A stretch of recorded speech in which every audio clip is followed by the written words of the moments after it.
Olá, meu nome é Carol Moângela e eu sou discente, do programa de doutorado em Desenvolvimento e Inovação Tecnológica de Medicamentos pela Universidade Federal da Paraíba. E hoje eu vim falar um pouco para vocês sobre as vacinas de RNA mensageiro, o desenvolvimento, a distribuição em larga escala, como pré-requisito para a disciplina de Tecnologia de Matérias-Primas Sintéticas. Para a gente iniciar falando um pouco sobre as vacinas de RNA mensageiro, se faz necessário a gente conhecer alguns conceitos essenciais para o entendimento da elaboração desse tipo de vacina, bem como para o seu funcionamento. Então, o primeiro conceito que nós devemos revisar é o conceito de DNA, do ácido desoxirribonucleico, onde esse DNA ele é uma molécula presente no núcleo de todas as células de qualquer ser vivo, exceto de alguns vírus, e ele desempenha uma função importante de armazenamento de informações genéticas, bem como para transmiti-las para o RNA. Um segundo conceito importante é o do RNA, também conhecido como ácido ribonucleico, onde essa molécula ela é responsável pela síntese de todas as proteínas, que se formam a partir das células, é, mediadas pelas informações armazenadas no DNA. Então, o RNA ele é uma molécula multifuncional que ela é conhecida pelo seu papel na codificação e decodificação das informações genéticas, bem como no controle da expressão genética e atividade enzimática. Além do RNA, nós temos o RNA mensageiro, que é uma molécula que ela tem como finalidade, levar as informações genéticas do DNA, além de estabelecer a ordem a quais os aminoácidos eles devem ser unidos de forma correta para que haja assim a formação da proteína, para que essa proteína ela seja formada. Um outro conceito de grande relevância para o entendimento das vacinas de RNA mensageiro é como as proteínas elas são produzidas e entender um pouco do que acontece na síntese proteica, Aqui na figurinha nós temos uma molécula de DNA, onde é uma molécula que ela é formada, através de uma dupla cadeia, é, e aí elas são interlaçadas, em uma dupla hélice. E lá no núcleo celular, como pode ser visto na figura 1, onde traz o exemplo de células eucarióticas, esse DNA, ele sofre um processo de quebra, vamos dizer assim, que chamamos de processo de transcrição, onde ele faz com que surja uma molécula de RNA, que é uma única fita, de nucleotídeos, onde, diferentemente do DNA, que ela é formada a partir de duas fitas, onde esse RNA lá no citoplasma celular, ele vai sofrer um outro processo que nós chamamos de tradução,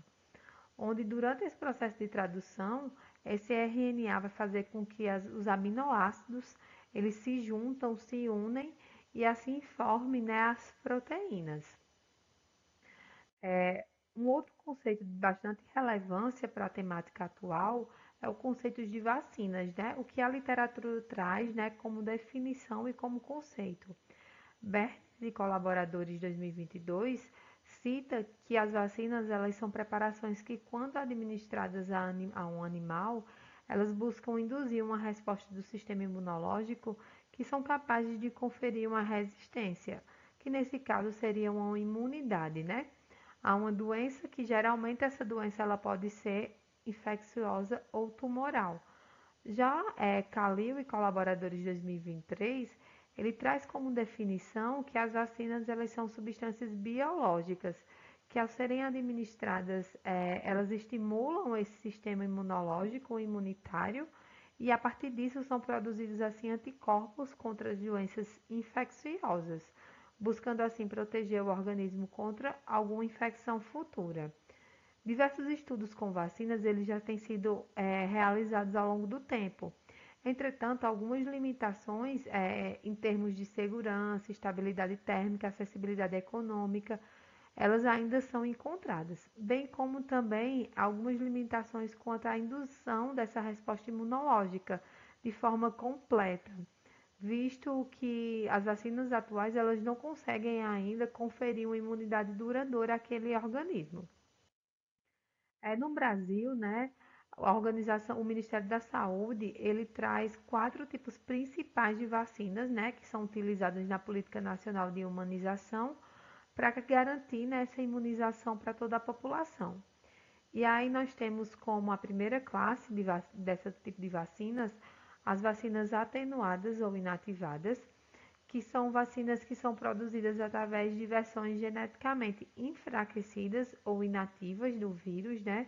Onde quando administradas ao indivíduo, esse vírus ele vai se replicar nesse indivíduo, fazendo com que ocorra, né, uma resposta do sistema imune, mas sem causar aquela devida doença ao indivíduo que recebeu, né? Esse tipo de vacina, ele é contraindicado para indivíduos imunodeprimidos e gestantes, e nós temos como os principais classes, né, desse tipo de vacina as vacinas desenvolvidas para o controle de sarampo e influenza. Já a segunda classe, né, de vacinas que nós vamos falar aqui um pouquinho são as vacinas de proteínas recombinantes, onde esse tipo de vacina ela é composta por uma proteína viral, pelas proteínas virais, né, expressas em os seus vários tipos de sistemas, onde eles são considerados vacinas seguras por não possuírem o material genético do vírus, e como eu havia falado, por serem compostas de proteínas recombinantes ou peptídeos sintéticos daquele vírus. E aí nós temos como as principais classes, né, desse tipo de vacina, as vacinas para o controle de hepatite B e HPV. A terceira classe de vacina, nós temos as vacinas de vetores virais, onde esse tipo de vacina ele vai utilizar os vírus modificados, né, como transportadores do material genético do patógeno, a qual você quer garantir a imunidade do corpo humano àquele patógeno. Então, nós temos como principal classe a vacina para controle do ebola. E a quarta principal classe dos tipos de vacina, nós temos as vacinas de RNA e DNA, que vão ser as vacinas a quais nós vamos estar discorrendo mais sobre elas durante essa apresentação. E elas são formadas a partir das informações genéticas do próprio vírus, né? Então, elas são eficazes porque elas buscam codificar as proteínas dos vírus para que elas sejam utilizadas como estimulantes para o próprio sistema imunológico. E aí, como exemplo, nós temos a vacina contra a Covid-19, bem como a da HIV e câncer, que ainda se encontram em testes clínicos. Falando precisamente dessas vacinas, né, de RNA e DNA, nós trazemos aqui um pouco do histórico do desenvolvimento, né, das vacinas de RNA mensageiros. Então, lá no início de 1960, houve a descoberta do RNA mensageiro e ele começou a ser pesquisado para ser utilizados em vacinas nas décadas seguintes. E em meados de 1990 a 2000,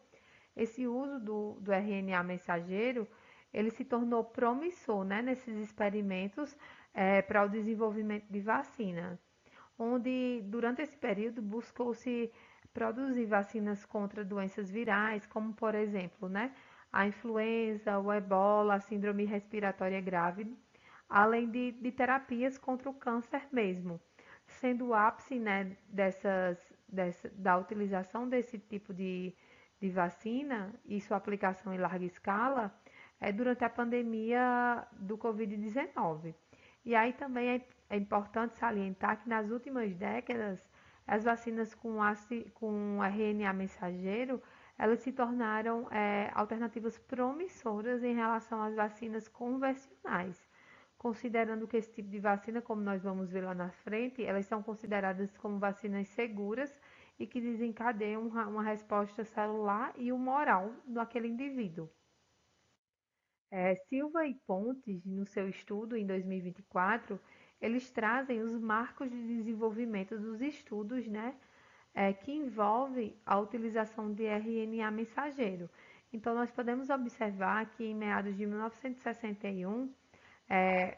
alguns autores eles descreveram, né, essa identificação do RNA mensageiro como uma molécula intermediária na síntese proteica E com o passar dos anos, esses estudos eles foram sendo aprimorados. E que lá em 2016 foi visto, 2014, 2016, a utilização, né, de RNA mensageiro em vacinas, entretanto, para testes pré-clínicos, utilizando modelos animais, como, por exemplo, camundongos, porquinhos da Índia. E lá em 2020 foi quando a gente pôde observar nessa grande potencialidade das vacinas com RNA mensageiro, onde em 2020 Luiz e colaboradores elas demonstram o potencial para proteção contra Zika vírus e, em 2020 também o desenvolvimento das primeiras vacinas contra a Covid-19 que utilizavam esse mecanismo de RNA mensageiro. Falando agora um pouquinho sobre as características desse tipo de vacina, nós podemos observar que esse tipo de vacina com RNA mensageiro, ele é elaborado a partir de um RNA mensageiro sintético, né, que vai corresponder a uma determinada proteína do agente infeccioso, onde esse RNA ele vai ser obtido a partir da transcrição do DNA do patógeno, a qual se deseja promover essa proteção, e esse RNA vai ser transcrito in vitro, né? E produzidos a partir desse molde de DNA, utilizando assim uma enzima chamada de RNA polimerase, aumentando assim a sua estabilidade e a capacidade de tradução desse RNA mensageiro, bem como fazendo com que essa molécula ela possa e esse tipo de vacina ela possam desencadear as respostas imunes celulares e humoral no indivíduo. Além disso, também, o RNA ele é uma molécula que ele apresenta uma grande fragilidade frente às enzimas celulares que estão compostas, né, estão presentes no citoplasma celular. Então, a partir dessa fragilidade, se fez necessário escolher métodos eficazes de entrega para que essa vacina ela pudesse ter uma ação, um tempo de ação maior. E aí as nanopartículas lipídicas, elas surgiram como uma opção eficiente para como método de entrega, né? Além também de outros métodos de entrega, como por exemplo a entrega intracitoplasmática através de dispositivos balísticos ou transfecções de células dendríticas também foram utilizadas como esses métodos de entrega. E aí esses métodos eles buscaram o quê? Proteger o RNA daquela degradação enzimática, facilitando assim a sua absorção nas células-alvos dos endócitos e foram cruciais para o desenvolvimento de vacinas com RNA mensageiros eficazes, seguras e versáteis, né? Trazendo um pouquinho para vocês de como ocorre o funcionamento desse tipo de vacina, ou seja, o mecanismo de ação desse tipo de vacina, é, então eu trago aqui para vocês, onde na vacina ela vai conter, né, como eu havia falado, o RNA viral sintético, que ele é produzido através do DNA do patógeno, a qual se quer conferir a imunidade, a partir de uma tradução, de uma transcrição por uma RNA polimerase. Então, após essa vacinação, o RNA mensageiro ele entra na célula e ele busca produzir um pedaço inofensivo de uma determinada proteína desse agente infeccioso, ou seja, lá naquele citoplasma celular ocorre assim uma tradução de proteínas que vai ser semelhante às proteínas do agente infeccioso, no caso da Covid-19. A parte da proteína, né, que foi traduzida, foi uma proteína de superfície, chamada de spike. Então, a partir dessa tradução dessa proteína, essas células, elas vão ser reconhecidas pelo sistema imunológico, né? E lembrando que esse tipo de proteína, ele vai ser inofensivo para o corpo, para o nosso corpo humano, e a partir disso, com o reconhecimento desse sistema imunológico, ele vai reconhecer que essa proteína ela não pertence ao nosso organismo, ativando assim a produção de anticorpos e outras células imunológicas que buscam, né, combater esse agente infeccioso para que o corpo ele reconheça, né,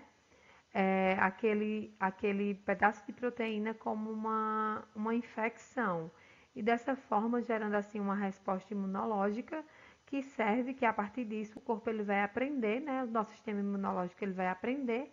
a se proteger contra futuras infecções pelo mesmo tipo de vírus a partir dessa resposta imunológica. Falando ainda um pouquinho sobre a ativação da resposta imunológica mediante a administração intradérmica desse intramuscular, na realidade, dessa vacina, é possível observar que após a sua administração, a vacina ela vai promover a infiltração local dos neutrófilos e monócitos, onde eles vão estimular, né, a inflamação no ciclo de administração, bem como que essas vacinas elas vão ser eficazes na ativação tanto da resposta imune, que ela vai ser mediada pelas células T citotóxicas, conhecidas também como CD8+, bem como pela produção de anticorpos. E a partir disso vai ser induzida uma resposta celular adaptativa de linfócitos T e uma resposta humoral que buscam promover assim a memória imunológica. Além disso, vão ser recrutadas, né, células apresentadoras de antígenos que buscam apresentar a molécula antigênica em sua superfície. Silva e Pontes, de 2024, eles trazem os dois tipos de vacinas de RNA mensageiro. Então, nós temos as vacinas do tipo não replicantes, onde elas vão empregarem vetores virais recombinantes que buscam codificar exclusivamente o antígeno-alvo. E esse tipo de vacina, ele apresenta o perfil imunoestimulatório ajustável, que busca resultar numa melhor expressão proteica e do sistema imune daquele indivíduo.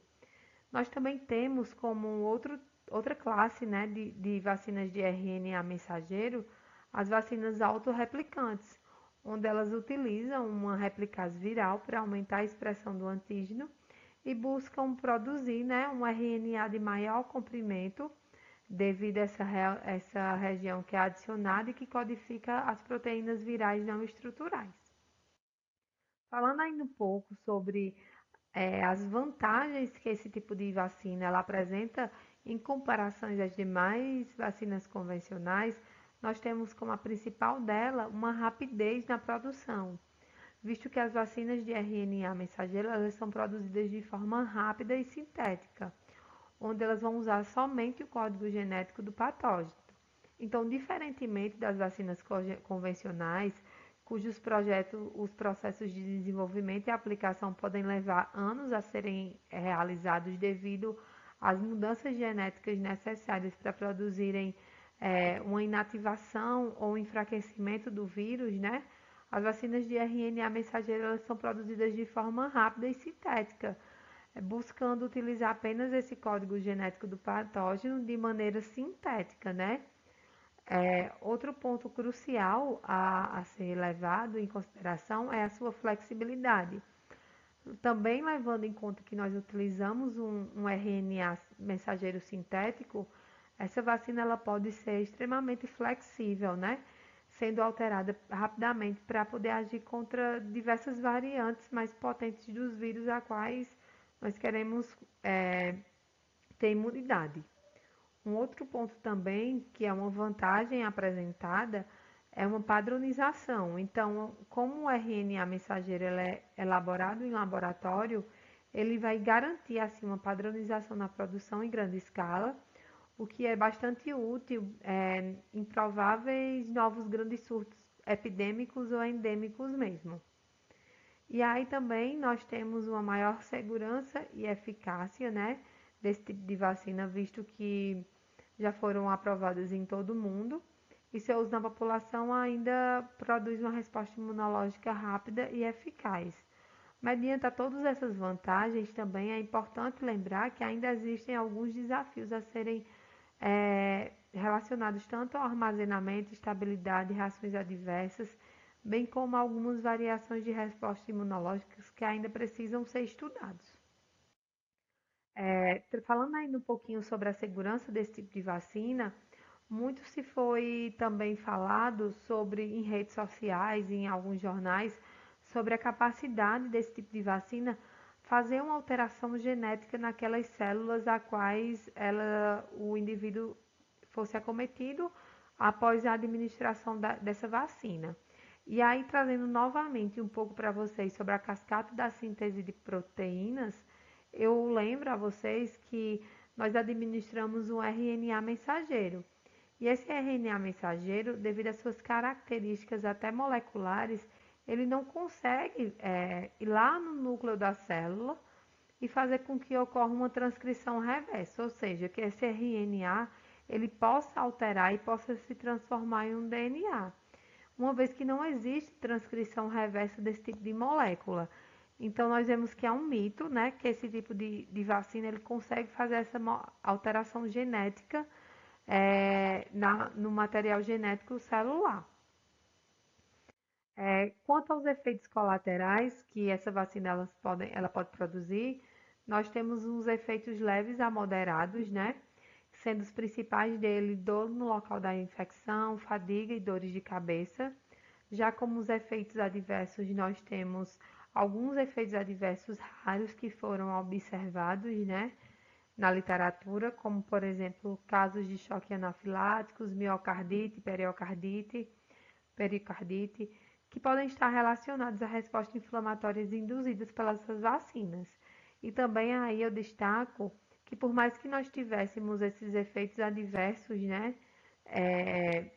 o boom e os benefícios que esse tipo de vacina ela trouxe para a pandemia de Covid-19, bem como o número de pessoas que foi salva devido à administração desse tipo de vacina, ela é bem maior do que esses efeitos adversos, mas que se faz necessários outros estudos que possam aprofundar mais a causa e os possíveis efeitos adversos desse tipo de vacina. Como exemplo de vacinas de RNA mensageiro, nós temos a vacina desenvolvida pela Pfizer BioNTech, onde ela é baseada numa tecnologia de RNA mensageiro e foi uma das primeiras a receber uma autorização para seu uso de emergência durante a pandemia de Covid-19. Um outro exemplo, né, também foi a vacina da Moderna, que ela utiliza também a mesma tecnologia e tem eficácia semelhante à da Pfizer, sendo autorizada em diversos países. Também é válido salientar que, por mais que de forma rápida essas vacinas tenham entrado no mercado, é importante destacar que elas passaram por todos os testes pré-clínicos e clínicos necessários para seu uso em humanos. Trazendo um pouquinho sobre a tecnologia do uso de RNA mensageiro em destaque, nos dias atuais, eu trouxe aqui algumas reportagens que falam um pouco sobre o uso desse tipo de vacina no campo de expansão na ciência. Então, nós podemos observar aqui no Jornal da USP, né, a matéria que fala sobre o uso de RNA mensageiro em tratamentos, onde há um campo de extensão, de expansão na ciência, onde essa foi uma matéria de 2024. Nós temos também algumas matérias sobre o desenvolvimento, né, de vacinas a partir da Organização Mundial de Saúde contra a gripe aviária, H5N1, utilizando a estratégia de RNA mensageiro, onde esse tipo de vacina ele estava sendo testado a partir de uma farmacêutica argentina. Um outro ponto que eu achei bem interessante durante o desenvolvimento dessa apresentação foi essa matéria de 2023 que fala um pouco sobre o Nobel de Medicina, que ele foi, em 2023, né, ele foi concedido aos pesquisadores que estudaram, né, sobre as vacinas de RNA mensageiro contra a Covid-19. Então, esses dois cientistas eles foram condecorados pelas descobertas inovadoras que auxiliaram no desenvolvimento da vacina de RNA mensageiro, né? Aqui eu trago algumas referências utilizadas para o desenvolvimento da presente estudo, presente aula, bem como que eu estou à disposição para retirada de dúvidas e muito obrigada.